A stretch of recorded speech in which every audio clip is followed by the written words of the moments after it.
how's it going? Welcome back to another episode of Halloween Lives, the podcast of Michael Myers. My name is Austin Duncan, and if you notice, Blaine is nowhere to be found. I kicked him off the show for good. No, unfortunately, he's sick. He's big sick. So, Blaine, I know you're watching. Hope you're feeling better by the time this airs.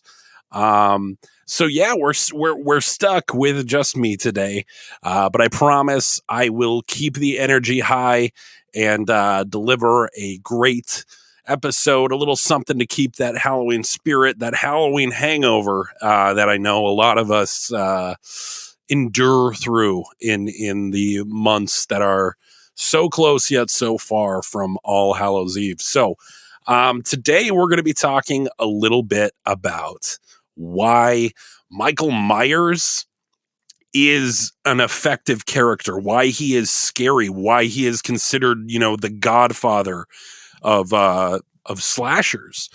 And there's lots of great videos on YouTube about this. There's lots of great all sorts of articles and media on what makes Michael Myers an effective horror icon. And, I'm sure I'm going to be echoing a lot of that, but I'd like to think I can bring my own take to this as well. So, with Blaine gone, I want to just take this deep dive and, maybe it's more what Halloween means to me specifically, or what the character of Michael Myers means to me specifically, and why I personally think he is worthy of being called the Godfather. Sorry, I'm plugging in my laptop. The Godfather of horror. Obviously, pre Michael Myers, I think the closest thing that existed was the Texas Chainsaw Massacre, and obviously that's a great horror flick of its own, and something that I've learned to appreciate for what it is. It's definitely not my favorite. I kind of put the Mount Rushmore as Freddy, Jason, and Michael, with sort of a large deviation between Michael and the other two. But I do think Leatherface has a huge spot in horror history too. But it definitely laid the groundwork for a lot of that cat and mouse chase, final girl thing that we got with John Carpenter's Halloween in 1978. And that's, one thing that I want to say before we really get into this is I think a lot of the times people will discredit, some of the sequels, the Rob Zombie remakes, etc., sort of the true to form Michael Myers, which if you ask me, it's basically just 78. But I don't want to do that. I don't want to discount those other movies, with the exception of maybe 6. But I'm going to do my best to try and prove my point there as sort of a, everything with the exception of this, but this is also good too. So let's dive in. Let's talk why this guy that Blaine and I have a podcast that we talk about him for hours every week. And why, one thing that you guys don't see is like every day Blaine and I are texting about, different things in this universe and this story. We're literally obsessed. It's kind of creepy, but it is what it is. So one of the first things I wanted to talk about, because I think it's a good sort of jumping off point. When we talk about Michael Myers, if you were to describe him to somebody that had never seen the films, I think one of the first things you come up with is like a serial killer, a murderer. This guy that kills innocent people. And so when we look through history, on this, we look at other famous serial killers, Jeffrey Dahmer. We look at, the people that are, I'm trying not to get demonetized, but there's no other way to say it than school shooters, or religious extremists. These are kind of the big three, or like the people that are modern day monsters that are unfortunately not fiction, like Michael Myers.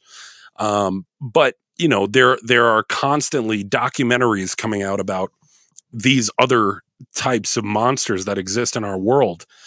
And I think one thing that always is true is you go looking for motivation.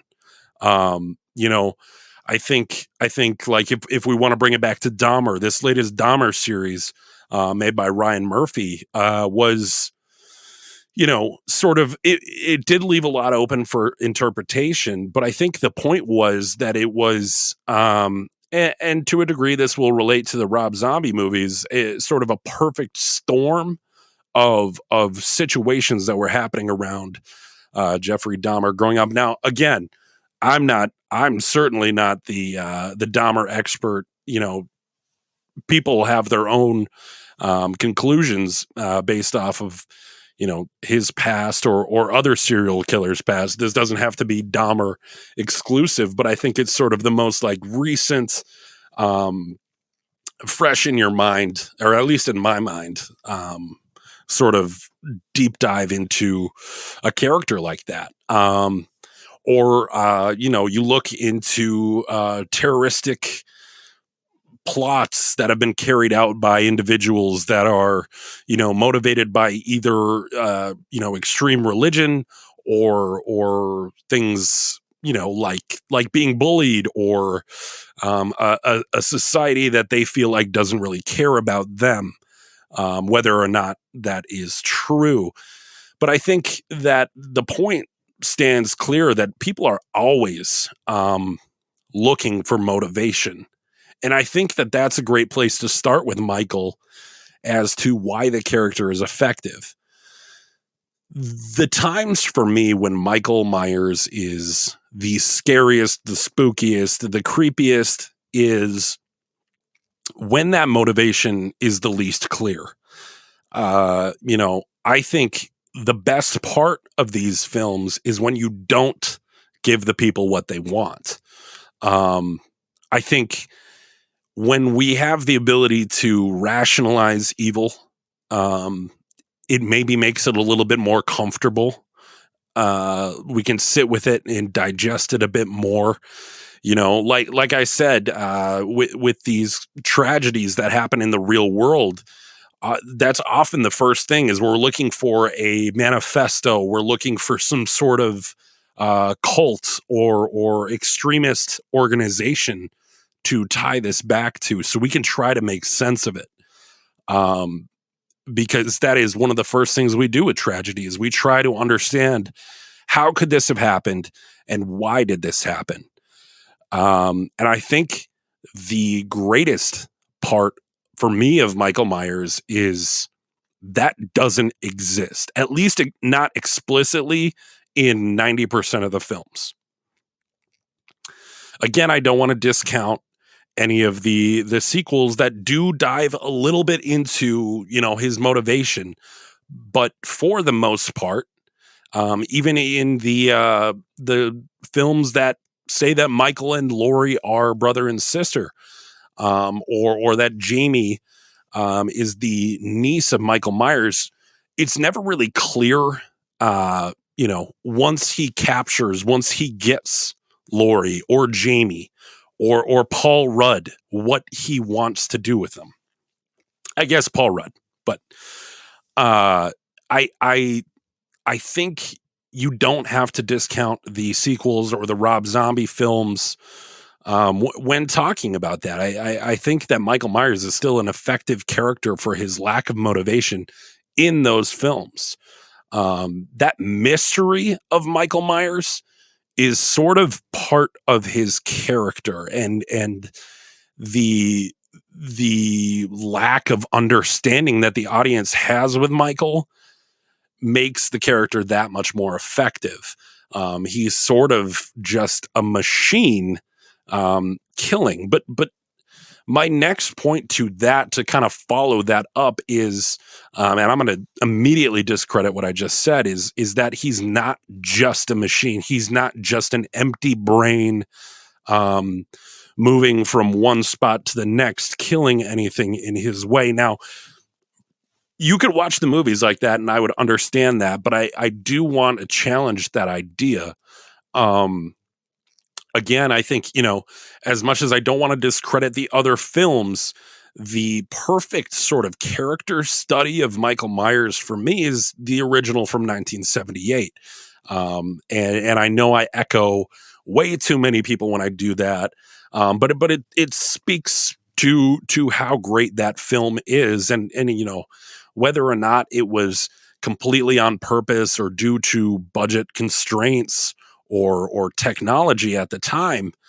The story that was created in its end result is effective, and um, so going to that film, going to 1978, which obviously sparks and sort of generates the idea of Michael Myers that then continues through these films. I think every one of the films is doing their best to, I don't want to say replicate what happened in 1978, but to stay in line with that film. There's not a whole lot of new traits that Michael takes on post 1978, which, by the way, I just burped, so just ignore that. There's no brother to talk over me making guttural noises today, and I apologize. But God, where the fuck was I? Anyways, Michael in 78. All right, he is what is being replicated in the other films. I think that's clear. I probably don't need to go further on that, but to explain why he's not just sort of this brainless machine, which is scary in its own right. You've got Terminator, for example. Not super familiar with that, but I'm almost positive that's the premise. Or like an Alien film where these things are just here to kill, and that is what they do. They're void of emotion, just like Michael, but they are just killing machines. And I think, when you make them like that, they become a lot less, I don't know, they become kind of these nameless, faceless things, like a stormtrooper or any sort of henchman in any sort of film. When you watch 78, though, I don't think that's what you get. Obviously, the character of Michael Myers is somebody who is not only planning but methodically executing a plan. One of my favorite things, and I've talked about this on the show, is the stalker Michael, the sort of face in the window, the turn over your shoulder and you see him vibe that first one has. And I think it plays a little bit into our sort of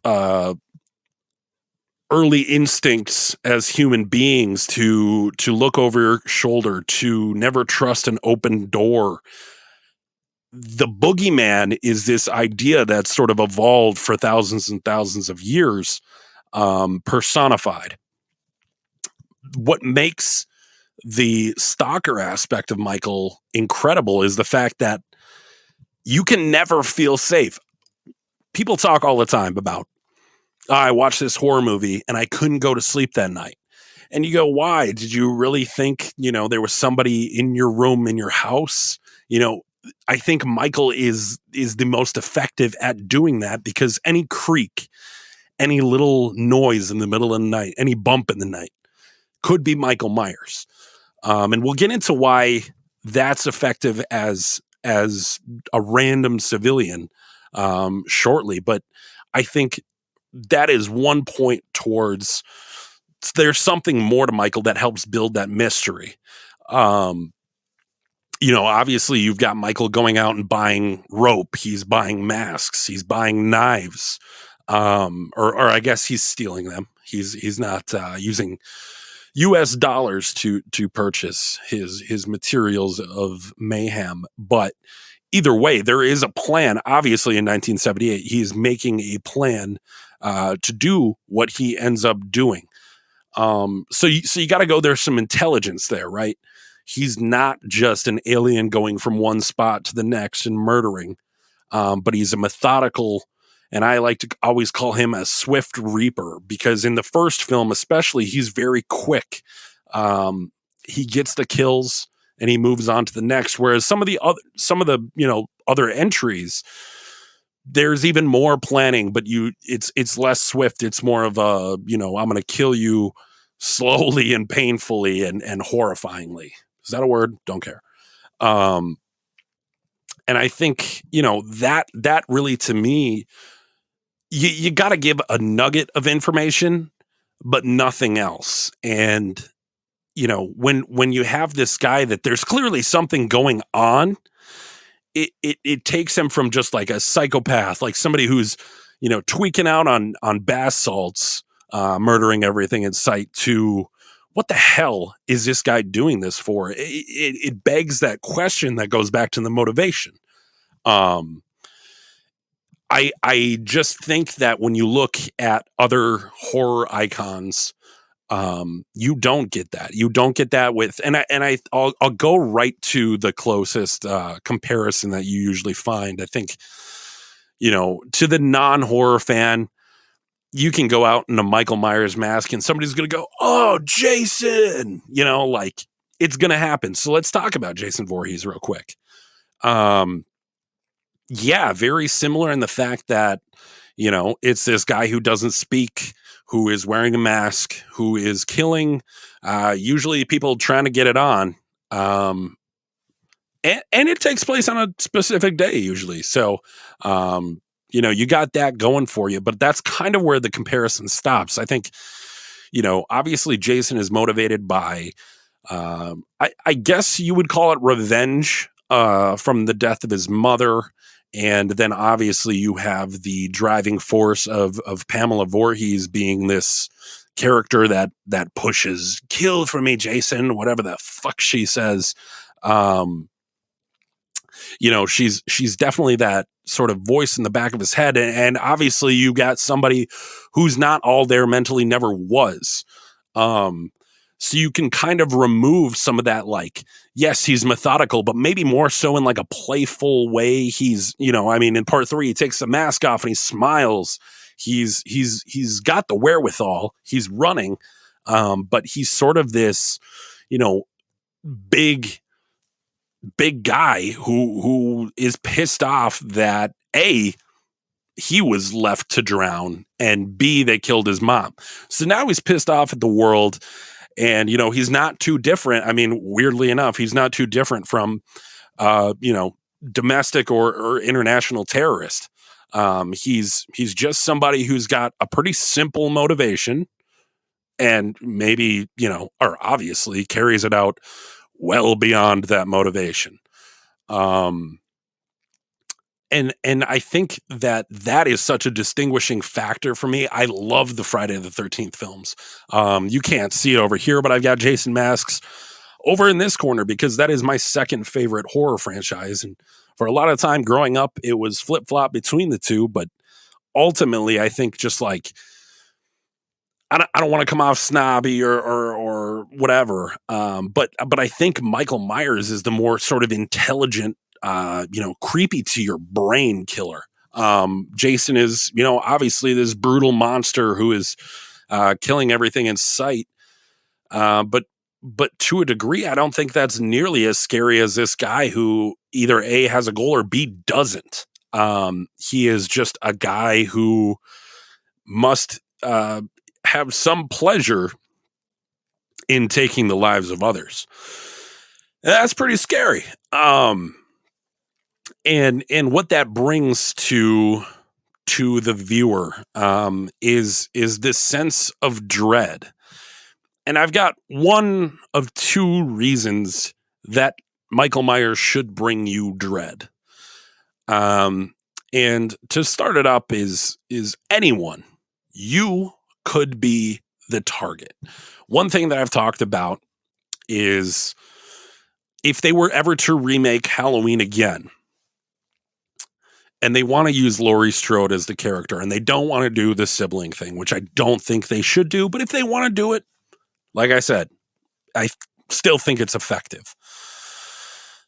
If they were to do that, I would want it so crystal clear that it has nothing to do with Lori, her personality, her build, her hair, her eyes, where she was. Well, yeah, I'll get that. But I think it's this, psychopath, this murdering monster who has the wherewithal to build and devise and execute a plan.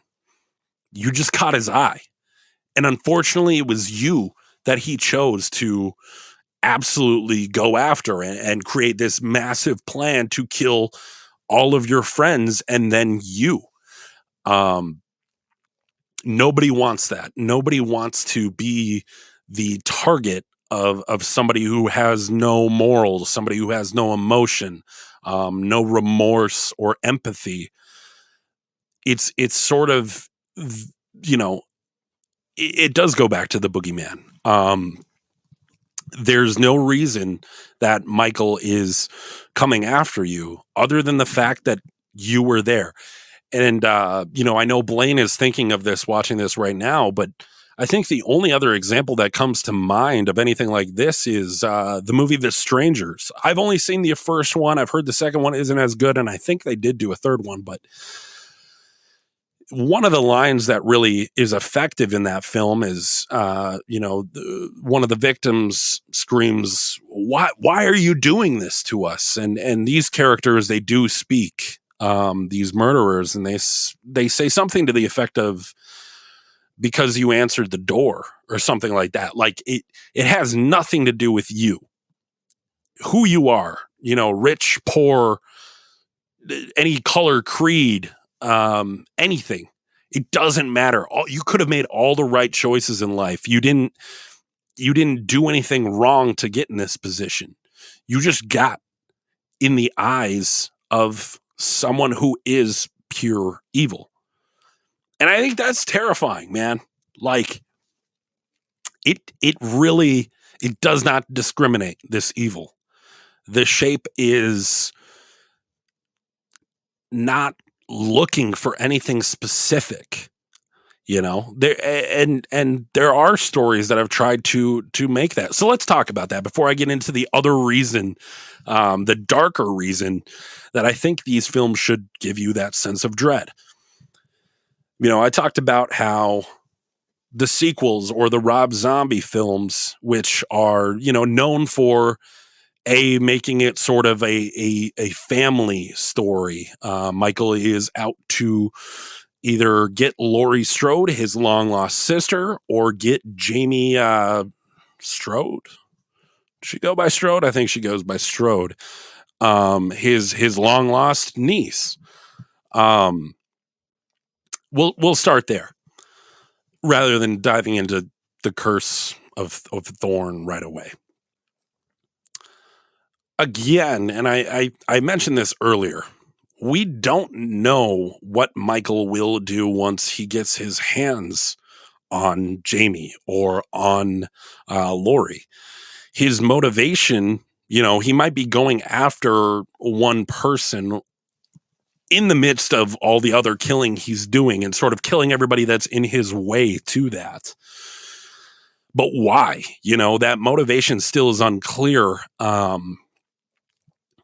You've got this kid, ultimately every sequel comes back to that first film. And I'm surprised I haven't talked about this earlier. This is why I need Blaine here. You got this kid, right? And he's been called various ages in the credits and in the film and in the remake, whatever. You've got this kid who, and maybe I will exclude the Rob Zombie films for just this. Otherwise, probably a pretty good kid or just a normal ass kid. I'll exclude Halloween Kills for one line, which I think was stupid in that film.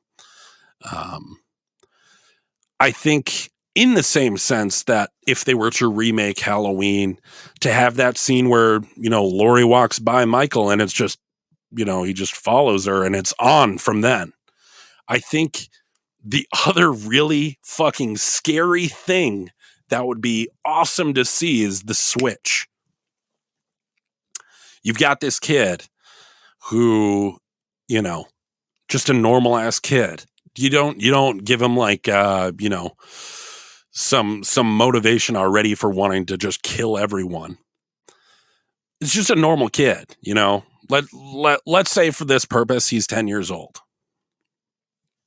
And you know, he's doing normal 10-year-old shit, and on Halloween night he goes from trick-or-treating and enjoying the fruits of his labor, trick-or-treating and eating his candy, to all of a sudden,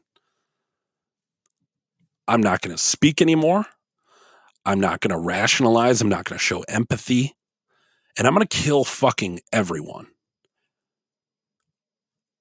How does that happen? Why? That's the kind of creepy shit. So, like, to just have this kid who's doing, maybe a mundane task, all of a sudden drop whatever he's doing, stiffen up, get into that sort of shape, walk, and mannerisms that we're familiar with, and begin the murder spree, starting, of course, with his sister. I think that is the most effective way to sort of make it creepy. And it leads into my other point that I wanted to make of why these films should give you dread, is that not only could anyone be the target, anyone could be Michael. I think that is a point that needs to be driven home in any future film. And it's something that I look for in all the past films, is that this could happen to anyone. And it doesn't mean like, you could have one bad day and all of a sudden you're going to kill everyone. No, it's just evil could infect you. And I don't mean that in some sort of supernatural possession way. You've got supernatural things happening with Jason. You've got supernatural things happening with Freddy on top of their revenge motivations. But this is something beyond comprehension. This is something beyond religion, beyond spirituality. The innate desire to murder and kill, and, it doesn't have anything to do. There's no, tactical reason for it. There's no reason. You're not going to gain anything by this. You are just going to murder and then keep on murdering from one point. It could happen to, the sweetest, nicest person in the world, and for no reason. I say like the sort of the infection of evil, but no reason. I mean, it's not something a doctor could prescribe. It's not something that a monk or a priest or a rabbi could explain. It is completely on its own, completely separate from anything we know. I'm going to say it again. That's fucking scary, dude. I think, like, if you have an example of that happening to even one person in the world, of all the people that have lived and all of the people that are alive today, if you have one example of it, that's still terrifying enough to go, that could happen again. And it could happen to you. It could happen to me. To me, that's even scarier than being the target, is just knowing that, like, it's sort of like Alzheimer's or cancer. It's this thing that, with those things, I guess there's ways to avoid in theory. But even if you live healthy, even if you eat your, veggies every day and you do your flashcards till you're 90 years old, this can hit you, there's nothing you can do to guarantee that you won't end up this way. And that same sort of fear that I think, like, I have when it comes to cancer or Alzheimer's or any other sort of disease, debilitating disease. I think that same fear is present in the Halloween movies, and maybe you haven't thought of it, but hopefully you do now watching these movies, is like, he's not special. He's not this, like, Sam Loomis describes Michael in the Rob Zombie 2007 remake as the perfect storm of what does he call it? Is it nurture and nature or whatever? And again, I'll say I think those movies are effective at making a creepy, spooky Michael Myers that you still don't know why the fuck he's doing like what he's doing. It's clearly an overreaction. But I think to remove that from the story is even more effective. And I think that's why you find guys like Blaine and I, or a lot of people online that are, very pure to the original 1978 Carpenter idea, is because when I was young, Jason was scarier to me. He was this guy who was, angry. You could see he was angry, and he viciously killed people. And, he was driven by his evil mother who was, sort of bringing him on this maternal instinct to protect her child, and she was done wrong. And, it's sort of the story of generations of trauma pushing onto other people. I think that's really fucking scary. And that really creeped me out as a kid. But I think somebody who has no reason, I know I'm probably talking the same point over and over again, but I think it's worth driving home that, to me, as I'm about to be 26 years old here in a couple weeks. I've grown out of sort of the angsty, like, yeah, I just want to see people fucking get murdered on a horror movie. Now I'm looking for something like a little bit more that I can sit with and digest, and the more I think about it, the freakier it becomes. That's what I'm looking for, and that's what I get with Halloween. So that's why I say, like, Michael Myers is, to me, the godfather, the pinnacle of horror movie figures, because I don't think it can be replicated like this. And if you did, it would clearly be a knockoff of Michael Myers. I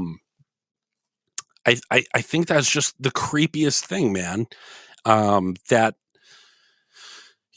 this could happen to anyone, or I guess you could be the victim just for being in the way, or B, I mean, it could happen to you. You know, and I think everybody's afraid of sort of the intrusive thoughts that they have, or the tiniest bit of darkness within them. I think everybody sort of relates to that. I think a lot of horror fans, there's a big part of the community that, maybe empathizes with characters like Michael Myers. And I don't think it's a psychopath tendency to do that. I think it's, people who feel this rage within them maybe connect with that in a really fucked up way, but like, it is the case. I mean, you've got movies like Joker that came out a couple years ago. You watch the movie and you're like, I don't fucking hate this guy. I don't think he's that bad, and he does what he does. And you're like, maybe it's me. Maybe I'm a fucking psycho, but I don't think so. I mean, I do, but I don't. I think that, there are people who can relate to that. And I'm not even going to exclude myself. I think, like, there is a part of me who sees that. And, like, for me watching these films, I think Michael Myers is kind of my main character when I watch it. I don't relate to Laurie. But I I sort of get this fucked up sense of like, oh, this is badass, dude. And I know Blaine does too. So I'm going to take him down with me on this. But yeah, man, I think Michael is just like the fear of, you could go too far with just about anything. And, I think that's, to me, I think that's the scarier thing. But again, being the target, also not fucking cool. Wouldn't want to be chased by Michael. I am fat. I am stupid. I would be dead so fast. I always, growing up, people want to be the main character in a horror film when they're watching it. Maybe you don't. Maybe you're normal. But people like me want to be, you want to be Jamie Lee Curtis. You want to be, whoever in these films. You want to be the smart guy in Saw. You want to be, you know, the guy who figures it out in these horror films. But the truth is, you're probably just like me, and you're going to get fucking murked for something stupid in the first 5 minutes of the film. And, again, that's something I kind of came to rationalize. Blaine and I talked about it. I would probably be the crusty-lipped kid from 2018. Or like I always think I'm Shelly from Friday the 13th Part 3. But that's neither here nor there. I don't even know how the hell I got to that. But it's the spookiness, the creepiness, the darkness of Michael, that not only is present in him, but I think what proves this point that like this guy is clearly like this overwhelming, not, I hate to say supernatural, but sort of maybe this like extra. I'm just going to come up with another word for supernatural right now. So let's just fucking call it supernatural, but not in the sense of zombie Jason or Freddy coming from hell. He affects the other characters. And there's 3 characters I want to talk about specifically, and I've talked about them on other podcasts, so if I'm repeating myself, I apologize, but I think it drives home the point I'm trying to make here. I think the best example of this in the entire franchise is Dr. Loomis. You might think Laurie Strode right off the bat because she has been in the most films as sort of the other piece than Michael Myers. I'm going to sip. It's a good thing there's a co-host with me for most of this. This is tough on the throat. That's what she said. Anyways, Dr. Loomis is sort of this guy, and I like to think about it this way. I don't know if the movie really drives home this point. Again, this is something I would love to see if they remade it. I love to think of Dr. Loomis as he's a child psychiatrist, right?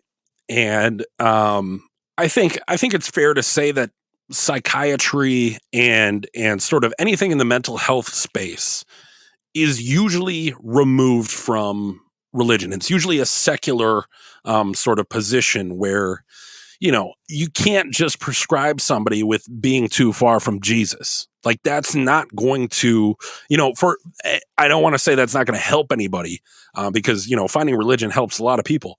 But when people are going to a medical professional, you're not going to break your arm and go to a priest. So if your brain's broken, go to a doctor too. That's all I'm going to say. But I think of Dr. Loomis as this secular, atheists or non-religious character who has taken the time. He's been through years and years of schooling on, chemical compounds that can cause issues or future problems or trauma, things that happen in the past that can build up and sort of create a monster. I think this guy that is professionally trained and arguably like doing well in his industry, that finds this kid, this is I don't want to say run of the mill because he murdered his fucking sister, but it's not unheard of. If you are a good child psychiatrist, you'll probably move up the ranks and eventually run into a kid that's probably done some pretty fucked up shit. You're going to run into this 8-year-old boy, whatever. And, after studying him, after working with him, after doing therapy sessions, after doing this, that, and the other thing, all the tests, all the medical diagnoses that you can run through, and then your final, diagnosis, I don't know what the definition of either one of those things is. I'm getting a master's degree, by the way. Probably should know. Anyways, if your ultimate conclusion when looking at this kid is that he's pure evil, I think it's easy for people to watch the movies and go, "Oh, Dr. Loomis is crazy," like he's clearly out of his mind. Michael has made him go crazy too. And I think that's a fair point to make, but I think it's scarier to go like This dude didn't believe in this shit. This dude is supposed to give you a medical reason or some sort of, crumb trail to follow of why this kid turned out the way that he did and what he's thinking.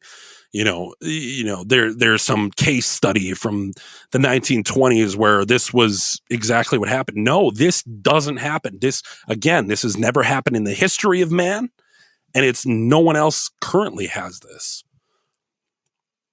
The only definition that Loomis can give is that Michael is pure evil, that he has the devil's eyes, right? And I don't think of that again in a religious way. I think like devil is a metaphorical term of like the utmost of darkness. I think he is the number one. Dr. Loomis is the number one,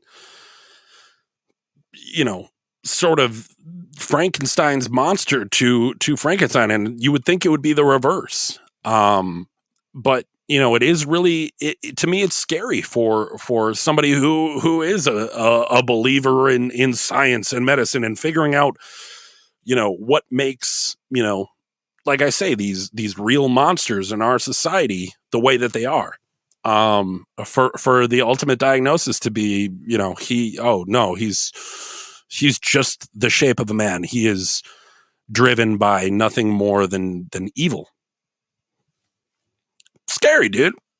It's scary. And in a less sort of scary way, I think very clearly the trauma on Laurie Strode is a great reason to go like, there's something special about this character.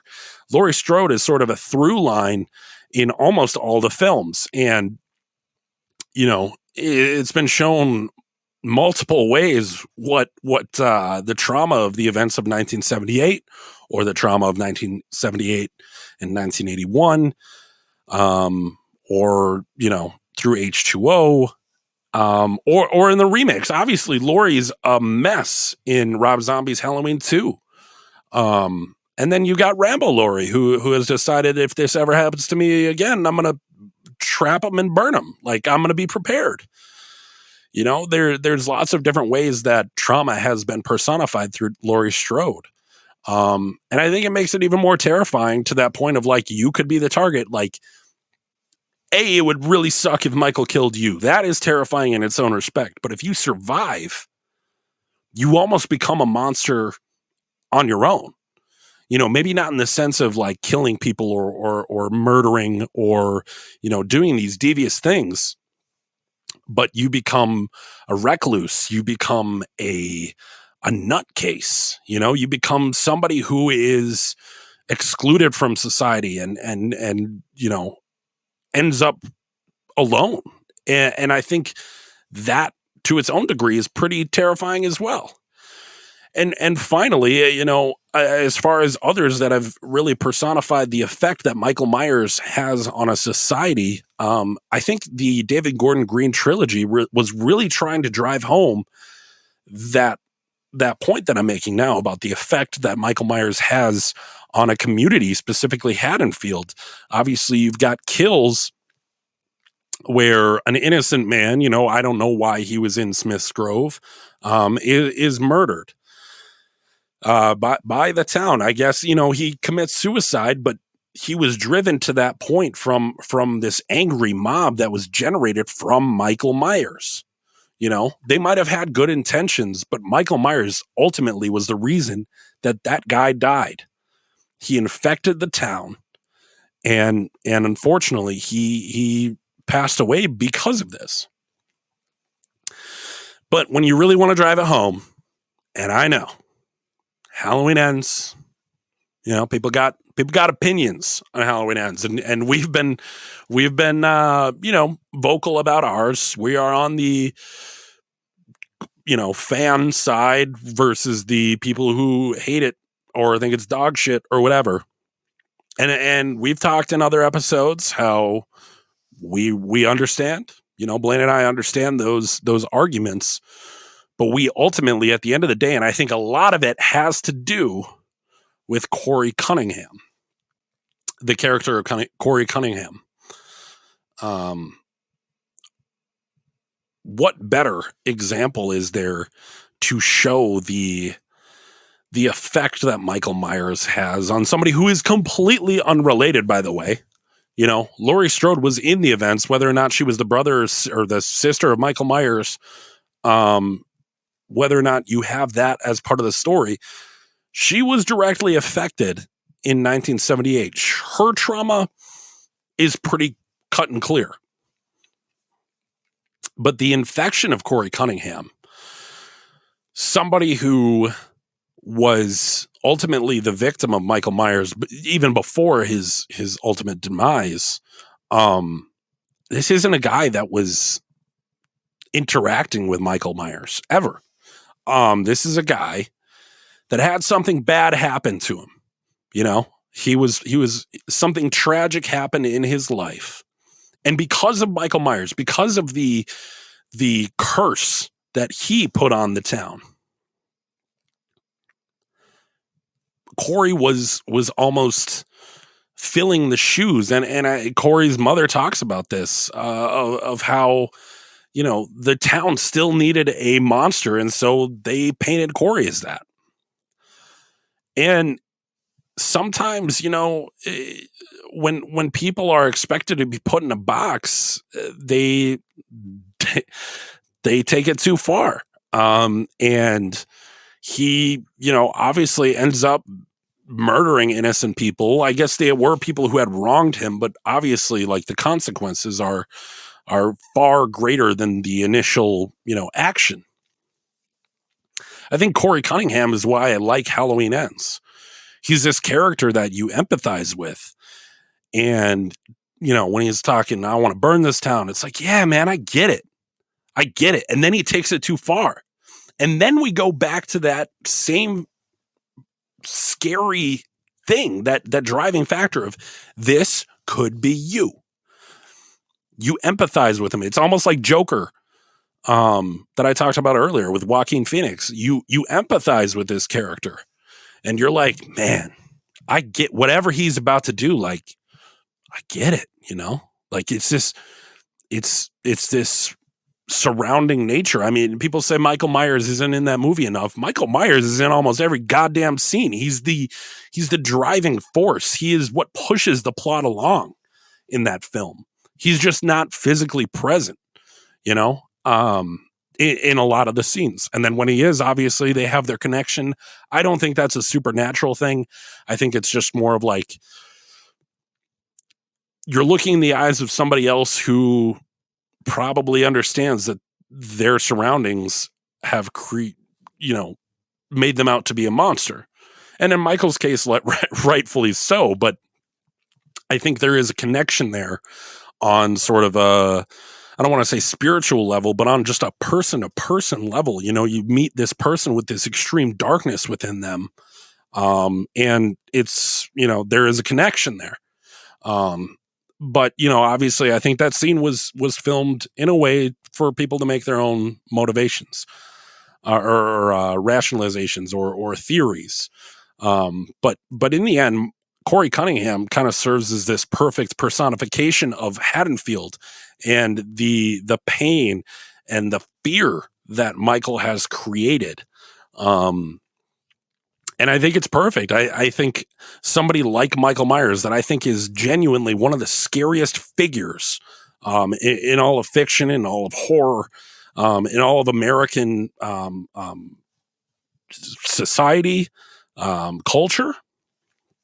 I think you need a character like Corey Cunningham to really drive that point home. And again, I think, you know, Corey Cunningham serves as a pretty scary thing himself, of like, you know, this kind of thing, you know, whatever rage, whatever pain you have inside of you can become this greater evil thing that drives you to be like Michael Myers. But no one can be Michael Myers, which I think is what the end of the movie is. Like, you can't work your way into being Michael Myers. It just happens. And there's a difference there, clearly, because Corey has made his way into becoming like a Michael Myers figure, because of this perfect storm. of trauma and horrible, evil things happening in his life. But clearly that doesn't stack. It pales in comparison to the personification, the true embodiment of evil.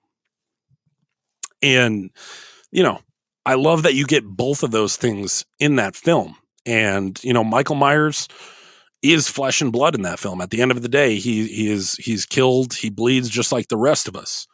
And, I think that kind of drives why I enjoy that trilogy a little bit more than, some of the sequels or whatever. But again, I've talked about the sequels are good in their own regard. I think they tried to do, in a weird way, the fan service of giving the people what they want, and that's motivation. And the most effective Michael Myers can be is when that motivation is void. When there is nothing but pure evil behind the mask. And, I don't know, man. I just rambled for 50 minutes about why Michael Myers is a bad person. So, and honestly, this is more on you for listening this much. But yeah, I mean, that's kind of my reasoning for, 20 plus years of loving this character. I think it took me a long time to kind of develop that. I've talked about it in the podcast before that Rob Zombie's films used to kind of be my favorite. It feels like sacrilegious to say, but they were kind of my favorite because I could understand it a little bit better. I was like, oh yeah, like you treat this kid like shit. He's from this horrible family. It kind of makes sense why he's doing what he's doing, and he's still terrifying in his own right. But I was able to wrap my 13-year-old brain around it. And maybe that's not such a good thing, Maybe if I'm 25 and I still can't, rationalize what Michael Myers is doing, and that scares me, maybe that's a little bit more effective. But, ultimately, I don't blame anybody for having their own personal favorite timeline or motivation for why Michael kills. I think it's all what's scariest to you. And what's scariest to me is sort of what's present in the original Halloween and what's present in the David Gordon Green trilogy is just, no, he doesn't have a motivation. He is just pure, simply evil. And I think it works for Rob Zombie's story to have him not only be from this horrible situation, but also go after Laurie. I think it works in Halloween 2, 4, 5, H2O and Resurrection for Laurie to be that character. But then after Laurie dies in Resurrection, he does just go on to kill. He's going back to his home, but he's just killing people, man. And that's what makes it wild to me, He's completed his task in Resurrection, I should say. And he's still out there murking people. So there's something else. And what that is, I hope I and no one else in this world can tell you.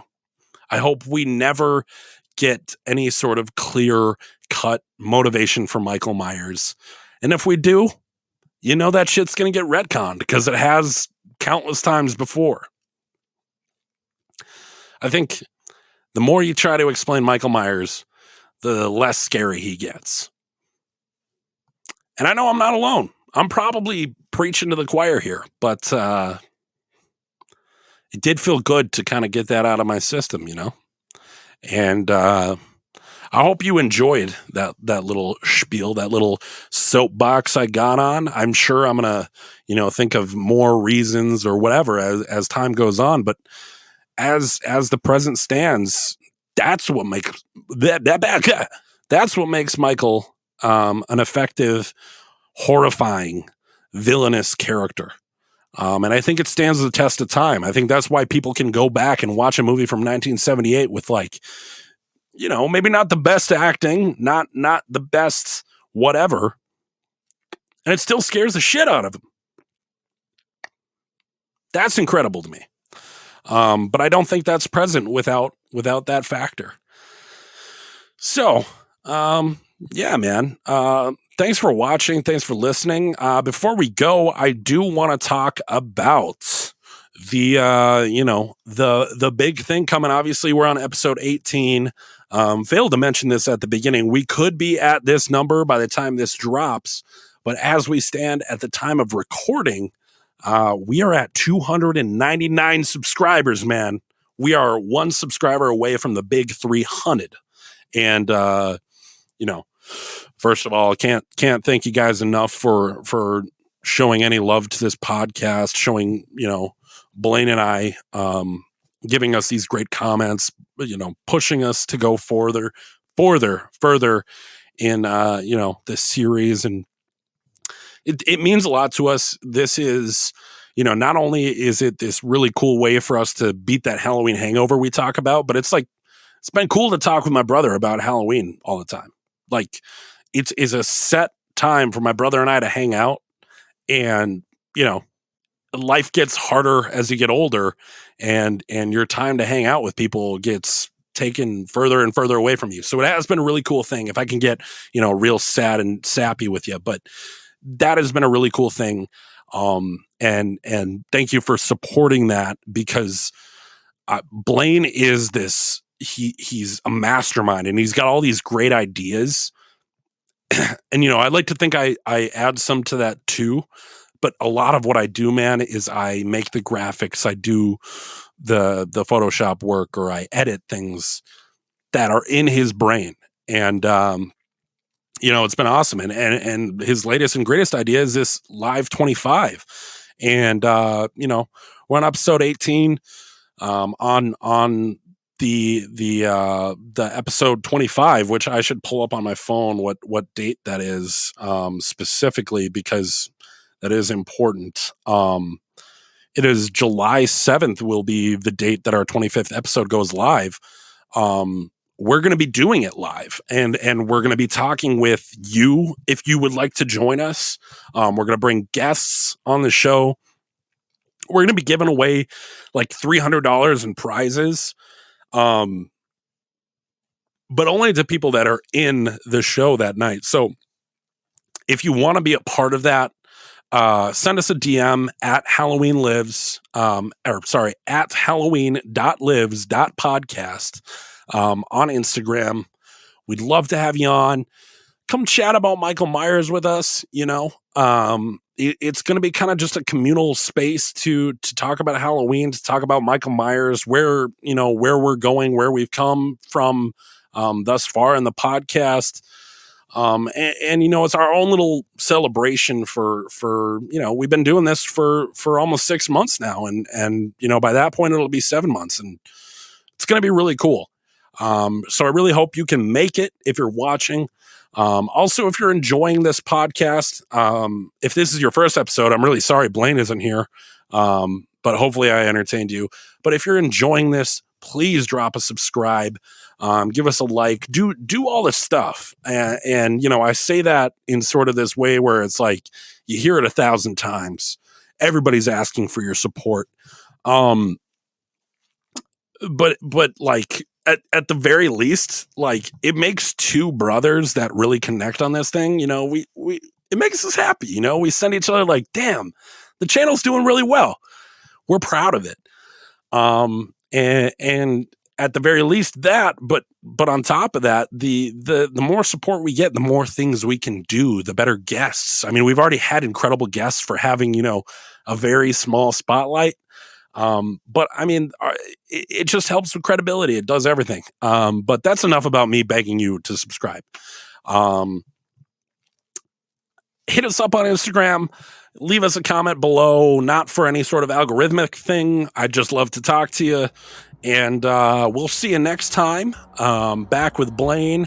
And thanks for watching Halloween Lives, the podcast of Michael Myers. This is why I don't do outros. Bye-bye.